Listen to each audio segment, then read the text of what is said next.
ask you if you know a few people, all right? First, do you know someone by the name of Shannon Stillwell? Or Shannon Jackson? Shannon Stillwell or Shannon Jackson, same person? Yeah. Okay. And do you see Shannon in the courtroom today? Well, I got a vision problem. Okay. I can't see that far. I'll look around the entire courtroom, tell me if you see Shannon in the courtroom today.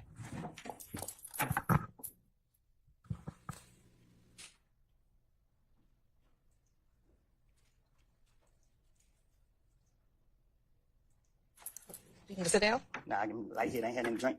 Okay, do you want some water? You gonna give me a drink? I'll get you some water. I don't drink water. Well, I don't have nothing else for you.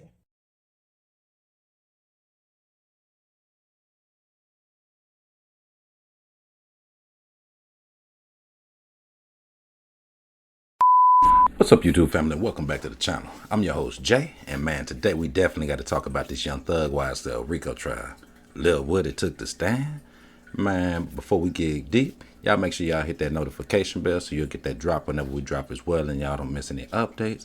Hit that subscribe button also if you're not part of the family. Welcome to the family. Man, without further ado, grab a seat. We finna dig deep. So as day 87 of the Young Thug Rico Trial kicks off, the state is back with their key witness, Kenneth Copeland, allegedly taking the stand. Now, his attorney is on vacation, so he's supposed to have an actual attorney standing in place. But ask yourself this, what changed over the weekend? Now, just a few days ago, this key witness, who is considered to be crucial to the prosecution's case, actually refused to testify. The judge didn't take kindly to this act of defiance and found the witness in contempt of court, which led YSL Woody, aka Psycho, aka Kenneth Cope, to actually being detained and taken into custody on Friday. Now, what's interesting that the court actually offered him immunity, but he still insisted on pleading the fifth and refusing to testify, which actually put the state's case in an actual bind. But ask yourself this, did Kenneth Copeland actually have a change of heart, or did the Fulton County DA office actually step in? Let's dig. All right, good morning again, sir. Good morning. Okay. Sir, it is your intent to testify today, is that correct? Yes. Okay. All right. Summon our jurors, please, Sergeant Ingram. Now here is where things are starting to get really interesting with this case. As you can see, YSL Woody is back on the stand, and for some odd reason, according to the state, with him being a career criminal, you telling me he broke after just 48 hours? Let's dig. Can you please tell me how old you are? Say that again. Sure. Can you please tell the jury how old you are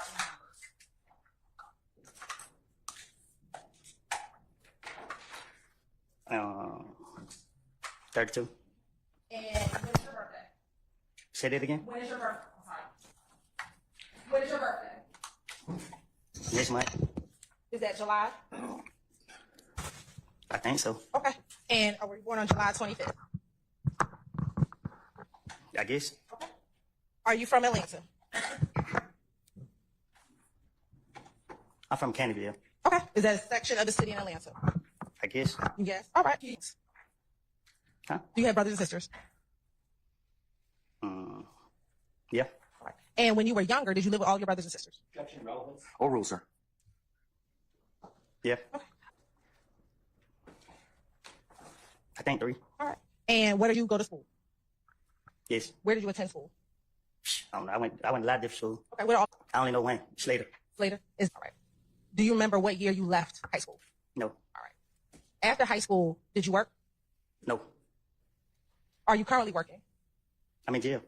Prior to going to jail on Friday, are you currently working? Nope. All right. Now, you talked about being in jail, which was on Friday. Prior to any of this, do you have any criminal convictions? Of course. Okay. Do you know offhand how many? Don't keep up with it. Okay. Tell the jurors the types of crimes that you've been convicted of.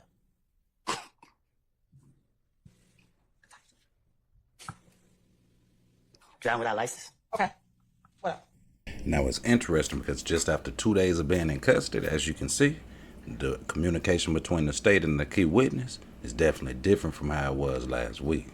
Now it's interesting because it's a lot of theories, speculations going around and rumors that something happened this morning before the court. Now granted, we were supposed to start early, but the court actually started with almost a 2 to 3 hour delay. what was going on that caused the actual delay of the court case this morning, if you got the key witness in custody. Let's dig. A vehicle with altered VIN number. Never heard of that. Okay. And what about possession of a controlled substance with the intent to distribute? What's that? Did you ever take a drug charge recently? Oh, that's the charge y'all put on me. Okay. Did you plead guilty to that? I had to. All right. And did you recently plead guilty to possession of a firearm by a convicted felon? Y'all put that charge on me too. Okay. And did you plead guilty to that? I had to. All right. So as you can see, the state is playing no games with YSL Woody up on the stand. Now ask yourself this. What made him change his stance over 48 hours? After serving 10 years, you telling me 48 hours actually broke you? Nah. Let's talk about it. Now, it's interesting because, as you can see, the state is actually painting this picture. Here's what they do with every witness that comes up. They paint the picture, paint the background, so that way the jury will understand the type of person that they're actually dealing with. Now, what's good with this for the defense is that with YSL Woody, his lack of education, you can clearly see that the state actually took advantage of him as well. Yeah, he might have cooperated. Yeah, he might have told this and said this. But ask yourself this. With his lack of education, was he actually taken advantage of? Or is this just another bigger play from the state? Let's dig. I got it feds in 2019. Okay. Thank you. Now, Ms. Coleman, do you have a nickname? You're smiling. Do you Ask me a question? have a nickname? Yeah. What's your nickname? Psycho. Okay. Do you have another one? Yeah. What's that? Woody. Woody. And do you have a way that you spell Woody? However people want to spell it. Okay. And how did you get your nickname? My mama. And when people refer to you, do they refer to you as Kenneth, Psycho, or Woody? All three. All three. Actually, if you know a few people, all right? First, do you know someone by the name of Shannon Stillwell? What's his nickname? SB. Or Shannon.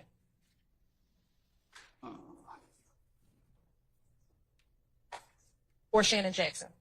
Stillwell, Shannon Stillwell, or Shannon Jackson, same person. Yeah. Okay. How long have you known Shannon? We went to school together.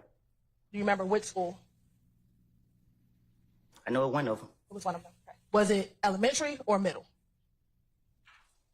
Might be elementary or middle, one of them. Okay. And I know I just said his nickname is SB. Is that what you call him? That's what I call who? Shannon. No. Okay. What do you call Shannon? I call him Shannon. And do you see Shannon in the courtroom today? Well, I got a vision problem. Okay. I can't see that far. All right. So if you want to stand up and look around the courtroom and look around the entire courtroom, tell me if you see Shannon in the courtroom today.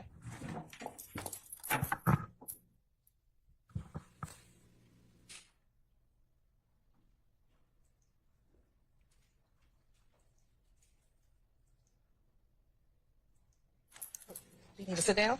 Nah, I can light here. I ain't had nothing to drink. Okay. Do you want some water? You gonna give me a drink? I'll get some water. I don't drink water. Well, I don't have nothing else for you, but I will put some water up there for you.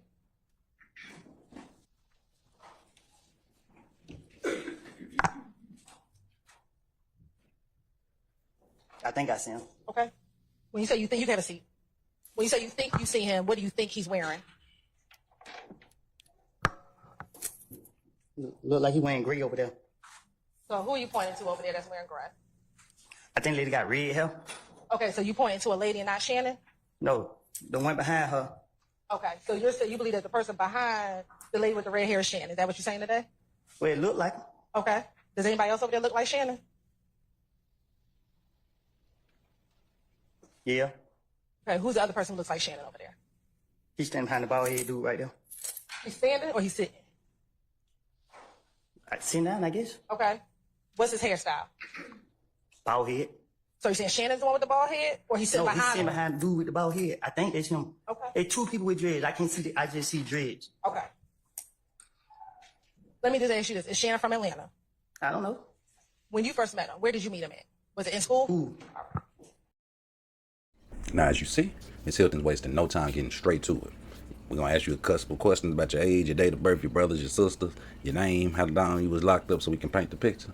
And let's get straight to it. Point out SB. You saw the look on Kenneth Copeland's face. He was even already. We just started.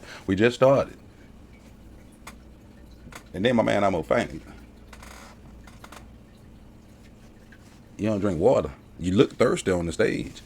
Up this, just standing from my point of view, from where you're looking at, you look a little dehydrated. So you might want to take that water, bro. Then did you see how the state just handled him? That's all I got for you. You seen the look on Widow's face after she responded? That's how you know something else happened before this actual day started with this court case. Let's dig. No, but at one point we became cool. Okay. And when you say cool, what do you mean? COOL.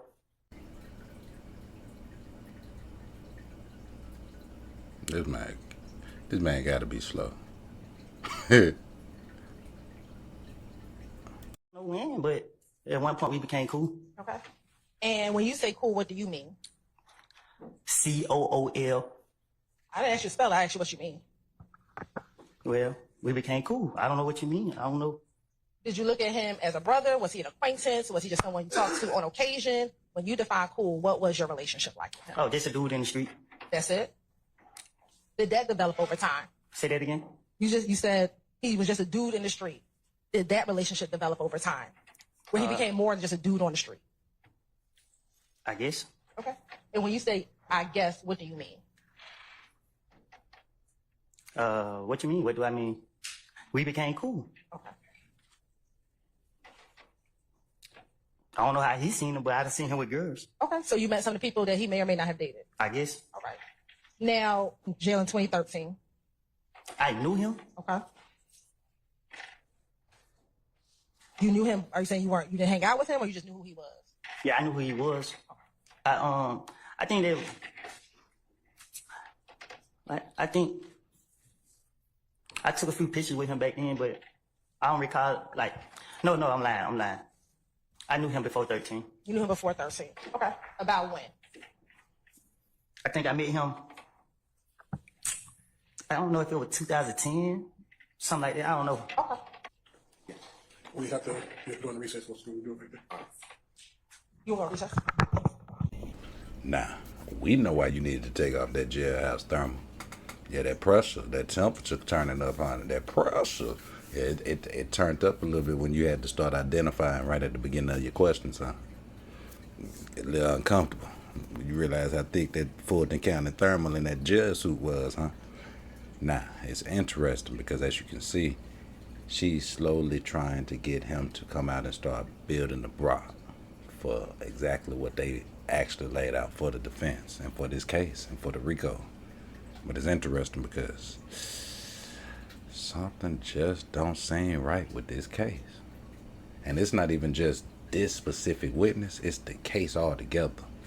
Now this specific witness is something bigger at play. And I actually had to stop and ask myself, is the state actually playing chess with the witness? Or are they calculating the moves from the defense? Let's dig. So as you can see, the courtroom on day 88 is actually uneasy. There's a lot of tension brewing through the courtroom between the state, the defense, and as well as the judge and the witness. But ask yourself this, what made YSL Woody change his mind? Now there are a few theories floating around. Some people actually believe that the witness might have realized the severity of the contempt of court charge and the potential penalties involved, leading him to actually rethink his refusal, while others speculate that there might have been behind the scenes negotiations or pressure from this morning from either side that actually influenced his decision. But what's your thoughts? Was it the state or was it the defense? Let's dig. For administrative body, I was told based upon information and belief that when we arrived at 8:30, 9 o'clock today, he did not come into your courtroom until almost 11:30. And what I found out just recently, this is not waived, is that supposedly in chambers, this honorable court reporter at times, district attorney or district attorneys from the DA's office, as well as investigators, sheriff deputies, Mr. Copeland and his counsel met together. None of the defense team, to my knowledge, was aware that this was going on. It was told, based upon information belief, that it was told to the district attorneys that Mr. Copeland intended to plead the Fifth Amendment. Then I was told, based upon information belief, that Adrian Love, the lawyer for Mr. Copeland, and this court were together, and Ms. Love made representations that John Melnick supposedly spoke with some attorneys for the accused and wrote an email to Ms. Love, to Adrian Love, stating that Mr. Melnick does not represent the witness, and that Mr. Melnick wrote an email saying F you, and then somehow that email was CC'd to me. That never... Mr. Steele, can I interrupt you just a second? I'm kind of disturbed because that's ex parte. All that was an ex parte conversation. How did you find out about any of that? Well, I'm not disturbed too. And the reason I'm asking you a question. and I'm How gonna did you answer find your out question. about it? I'm going to ask you the question. Okay. Our highest court says when a court meets, because Mr. Copeland comes in, meets with the court supposedly made statements, which I assume is somehow what accurate based upon what you just said. We're entitled, Mr. Williams, how I'm going forward. What I was told was that Mr. Copeland said, And you haven't answered my question yet. I'm not How going did to you answer that question. You're not. No, I will not answer that Why question. will you not answer that question? Because I want to make sure that what I say is accurate. And I'm not trying to No. get anybody else I'm to asking say you, anything. how did you get this I'm information? not telling the court. What I'm saying is based on information. Okay, well, listen, if you don't tell me how you got this information, then you and I are going to have some problems. We can have this. I have problems right now. Okay, I know. Look, I don't want to know about your problems. Okay, at this point in time. So is this what took so long this morning? Nah. It's interesting because Steele has a lot of valid points, but the judge is actually standing on business as well. To hold Steele in contempt of court in the middle of the trial, definitely legal and within the judge's actual control. Another thing with Steele, where did the information come from? Now, we got to salute the YSL Steele for not spilling the beans and standing on business and not, spilling it out in the court like the rest of the YSL associates. But did Steele actually bite off more than he could chew? Or is it just part of the case? Is the state actually coercing the witnesses? I would be surprised, wouldn't you? Absolutely not. Why? Because all the witnesses that we've seen so far that did not work for the state have actually all been coerced. They've been coerced, exposed, their business put out. They've touched their emotional thing. They've hit on the highlights of their family members passing. They said that if you say this, we won't talk about this. As soon as they said it, they still talked about. So are you surprised that the state played dirty? Or was it the defense that played dirty? Who gave Steele this information? Let's dig. All I'm asking you at this point in time is, how did you come upon this information? Look, if the case gets reviewed, the record's going to be available for our appellate court and for whatever reason. But it's disturbing that somehow you have surreptitiously gotten information in regards to the court's private ex parte conversation with a party. I mean, A witness who was sworn in Friday. The court's telling, this is what I was told. If this is not true, not true. This court Mr. Steele, handed ask Mr. me, Copeland.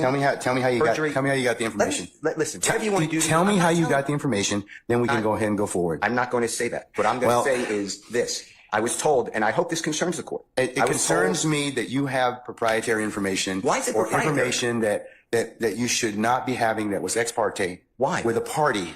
Why? State of Georgia. How about the witness?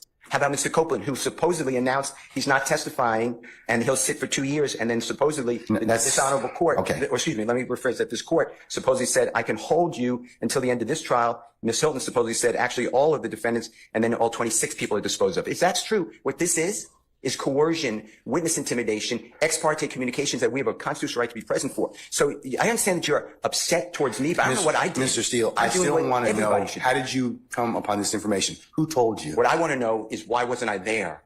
Why? Sir, I'm going to hold you in contempt if you don't tell me who tell me who this information was I don't want to coming be from. held in contempt. Well, so you'll have a choice to make.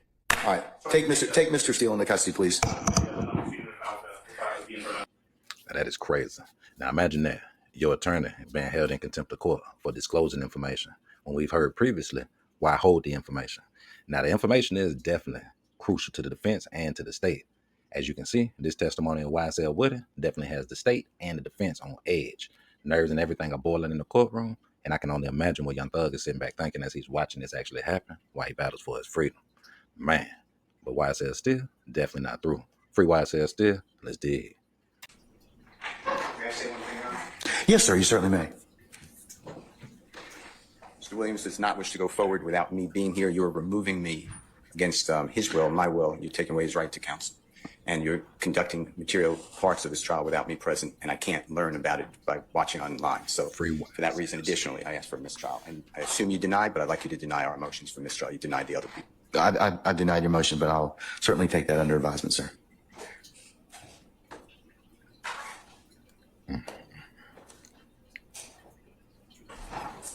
We're going to be in recess for the next 5 minutes. Of course, duh. Of course you're going to deny the mistrial. Now, ironically, as the day continued to progress with this whole situation, all the attorneys on the YSL defense team actually stood up and all asked for a mistrial, not just Steele.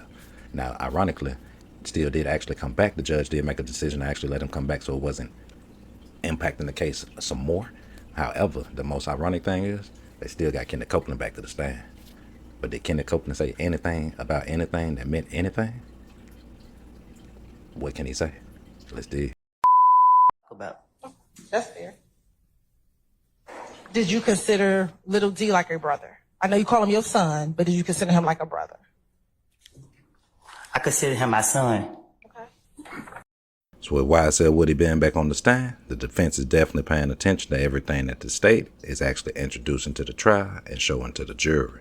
Now with the examination of YSL Woody being led by Prosecutor Hilton, it's not really going too far and not too many relevant questions are being asked so far to the case. But ironically, after shortly returning to the stand, they go on recess and the judge comes back and makes a decision to actually release YSL Woody back to the public. Ain't that ironic? Mr. Copeland. Sir, over here. Over here.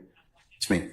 The state has filed an order of request asking that you be relieved of your custodial portion of this particular contempt on the condition that you just continue to come back and give your testimony, okay?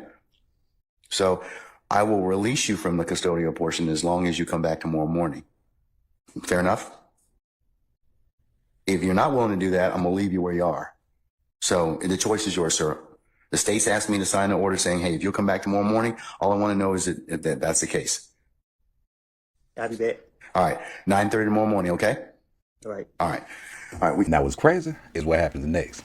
Now, we got YSL Woody put to the side temporarily. But YSL still confronting something. Now the judge is definitely on one since the case has actually started. Still, and the judge are definitely not saying eye to eye. The defense altogether with the state have not seen eye to eye. So at this point, because of the contempt order from earlier, it's interesting that Steele actually had to get his own attorney. Could you imagine that? You in here fighting a Georgia State RICO case where your attorney turns around and have to get an attorney to come in court to represent him also. Man, this case is a show. You get me? A show. Now, it's crazy because of all the attorneys, with Steele being as ranked and notorious as he is as an attorney in the Atlanta, Georgia area, who would come and represent Brian Steele at this point? This? Oh my God, this case just went to another level. Does anybody remember when the case first started, one of the YSL members actually said, Donald Trump is going to represent me? Would it be ironic if one of Donald Trump's attorneys actually showed up to represent Brian Steele in the YSL case? Is this case deeper than rap? Or is it a political play? Let's dig. Because they're here and I'm not going to. Do you have an attorney that's here for you, sir? Sure. Ashley Merchant is here. She's the president. Okay. All right. Well, we'll let Ms. Merchant in. defense. That's fine. Ashley Merchant. Yeah, Ashley Merchant. Ashley Merchant, yeah. Right, Ashley Merchant's present. All right. Ms. Merchant, good to see you as usual. I have told your client, you represent Mr. Steele, is that correct? Yes. For the purposes of the contempt. I've entered the order. I've entered the contempt already. I'm entering the order. I'm about to enter the order. I've held him in contempt earlier from today's proceeding by him not telling me who it is he got this information from. I'm not asking him for any of the sum and substance of the communication. He's been disclosing that, however, and that's why I kind of want to know who told him that. So if he tells me who it is that disclosed that to him, he will be able to purge himself of that contempt, and he's done. That's the only thing I'm asking for at this point in time. If not, then as you well know, as a criminal contempt, there's no superseded bond, there's no appeal, and I'm going to put him in custody for this evening. And if he wishes to, which he can still purge if tonight Keith Adams emails me or you email me and tell me, well, it was X. So I'm going to give him as much flexibility to purge himself of this contempt.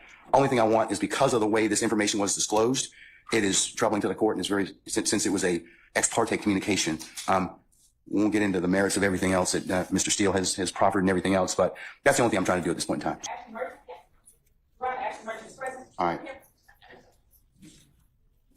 Ms. Merchant, good to see you as usual. I have told your client, you represent Mr. Steele, is that correct? Yes. For the purposes of the contempt. I've entered the order. I've entered the contempt already. I'm entering the order. I'm about to enter the order. I've held him in contempt earlier from today's proceeding by him not telling me who it is he got this information from. I'm not asking him for any of the sum and substance of the communication. He's been disclosing that, however, and that's why I kind of want to know who told him that. So if he tells me who it is that disclosed that to him, he will be able to purge himself of that. So is it criminal contempt that you held him in? Yes, ma'am. Okay, and you said you had a hearing earlier today. No, with criminal contempt, I told him what the contempt was, and that was he refused to tell, order of the court. If counsel, as you know, if the court orders you to do something and you don't, that's criminal contempt. So I've asked him several times, please just tell me who it is that told you. I didn't ask or inquire about anything that was said. I just want to know who it was. Okay. Because he's got too much detail of this particular alleged conversation for the court to be concerned about it. So, And Judge, since it is a criminal contempt, he is entitled to due process. He's entitled to a hearing, entitled to an actual show cause, entitled to the allegations actually written, entitled to a witness list. We're entitled to present our own witness list and well, no, notice of that. criminal contempt is different. It is on the spot. So he's gotten the due process he's going to get. That's on the spot. I told him. Plus, he's had all day to tell me who it is that is it. So a little different, Ms. Merchant. I'm going to disagree with you, but Well, and okay. Judge, just for the record, it's that's direct. So what you're holding him in is in direct criminal contempt. Yes. The issue with the direct criminal contempt is whether or not to actually hold a hearing now, whether or not it needs to be held immediately. And the problem is, if you hold him in direct criminal contempt, as you're saying that you did, you are a witness to that proceeding. And so it has to be referred to another judge. Doesn't require recusal. You actually have to sua sponte send it to another judge because you are a witness to the proceeding. Show me the case law that says that, Ms. Yes, Merchant. it is. Now, for those of you who don't know, Ashley Merchant is also a top-ranked attorney down in the Atlanta, Georgia area. Now, this is interesting because, as I said, Ashley Merchant, for those of you who don't know, is actually representing Donald Trump in the case that he has against Fannie Willis in the DA office down in Georgia. Now, this is crazy. Who would have thought Trump's team is actually in the YSL case? Really? Did the judge in the state already know this? Or is this deeper than what they thought? Now, ironically, when Ashley Merchant jumped straight into the case, she goes to stating her case laws. Not only did she state the case laws, she's actually been paying attention to the case. She even asked the judge for being biased, also for being a witness to what Steele is being held in contempt for. She asked the judge to recuse herself.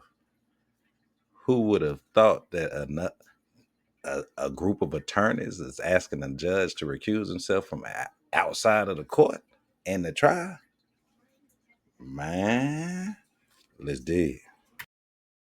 Point in time, I'm going to hold him in contempt. So at this point in time, is there anything else you want to tell me? Yes, Judge. There's quite a few other things. So first of all, we would ask for you to be recused from this case because you are a witness necessarily. It cannot be an ex parte proceeding without you being a witness to this. So you are a witness to this proceeding. Therefore, yes, to the contempt.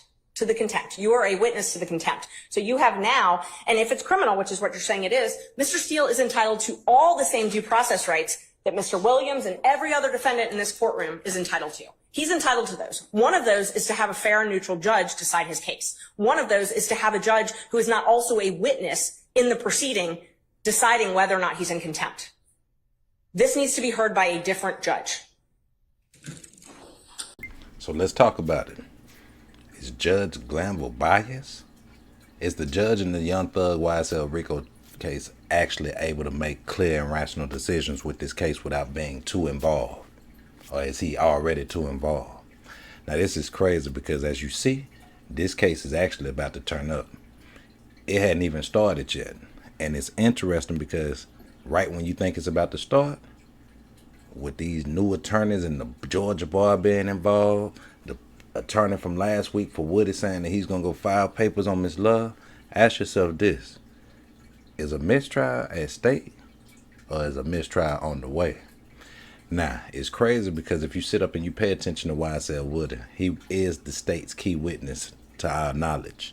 It wasn't Nut's mom, it wasn't his dad, wasn't the barber, wasn't no car washer, hasn't been anybody up there, not Detective Gaithers, none of them. None of their testimony has actually sunk the ship of YSL. But ask yourself this, with Woody not coming up and refusing to testify on day one, did that actually hurt the case or help the case? Now, in my personal opinion, I went back and forth with a few of my actual followers or my subscribers, just kind of voicing in my personal opinion. What I believe Woody should testify. Why?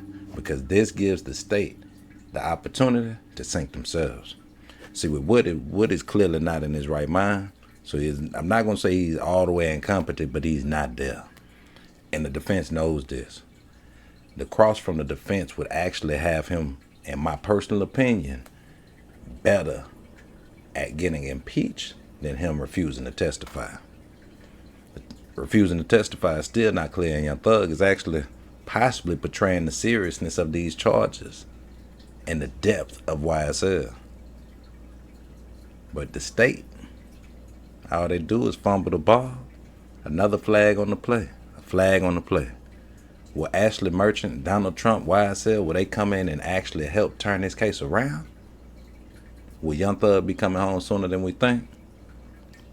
Man, y'all jump in the comments. Let me know exactly what y'all thoughts are, man. Today, day 88 of the Young Thug YSL trial went left. What did we learn today?